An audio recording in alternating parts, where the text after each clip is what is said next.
దీనిపైన మళ్ళీ మాట్లాడుతున్నా. నేను ఒకటే అడుగుతున్నా, నేను ఓపెన్ ఛాలెంజ్ అడుగుతున్నా. జయ నాగేశ్వర్ రెడ్డి ఏదైతే మార్కెటింగ్ మర్జర్ గురించి ప్రపోజల్ పెట్టారు ప్రభుత్వము, ఎక్కడైనా కానీ వైడబ్ల్యూసీఏ సంబంధించినటువంటి ఆప్కోకు సంబంధించినటువంటి ఆస్తులు అప్పులు విలీనం చేస్తామనే డాక్యుమెంట్ చూపించండి. ఎక్కడైనా ఉందా? అట్లాగానే ఉంటే నేను రాజకీయాల నుంచి తప్పుకుంటా అని చెప్తున్నా. చేనేత కళాకారులకు సంబంధించి దమ్ముంటే బుట్టారెనకం గారు సవాల్ స్వీకరించి మీరు ఈ తప్పుడు ప్రచారం చేసిన దానికి మీరు డాక్యుమెంట్ చూపించండి.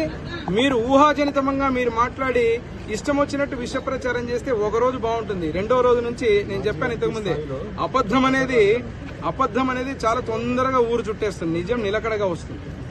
నేను మీకు సూటిగా అడుగుతున్న, ఒక మాజీ ఎంపీ గారు, మీరు మహిళా ఎంపీ గారు, అది కూడా చేనేత వర్గానికి సంబంధించిన వారు, మీరు మీ ఉనికి కోసము ఎమ్మెగనూరులో వచ్చి సొసైటీ యొక్క రాజకీయాన్ని అడ్డం పెట్టుకుంటూ తప్పుడు మాటలు మాట్లాడడం వల్ల మీరే చులకనవుతారు.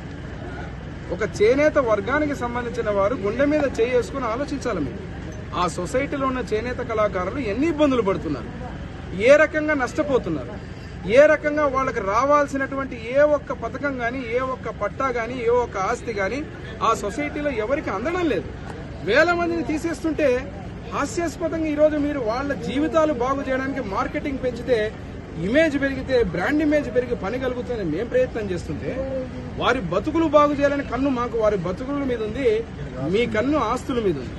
మీరు ఈరోజు మాట్లాడుతూ ఎటువంటి పరిస్థితుల్లో ఏదో జయ నాగేశ్వర రెడ్డి మీద, నేను మొన్న కూడా చెప్పాను, వారు ఇంకోటి కూడా అన్నారు, కౌన్సిలర్ గా మీ తండ్రి గారు కూడా ఓడిపోయినారు 3 సార్లు.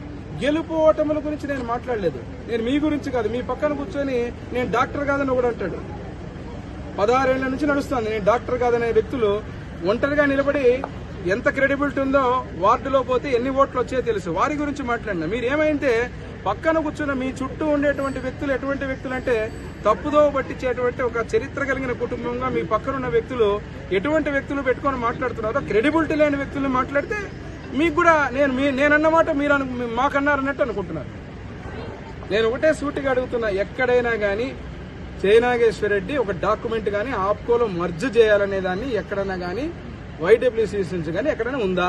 ఉంటే డాక్యుమెంట్ చూపించండి. మీరెందుకు మీరు ఊహించుకొని ఒక విష ప్రచారం చేసి జరిగిపోతుందని చేయడం అనేది చాలా తప్పు.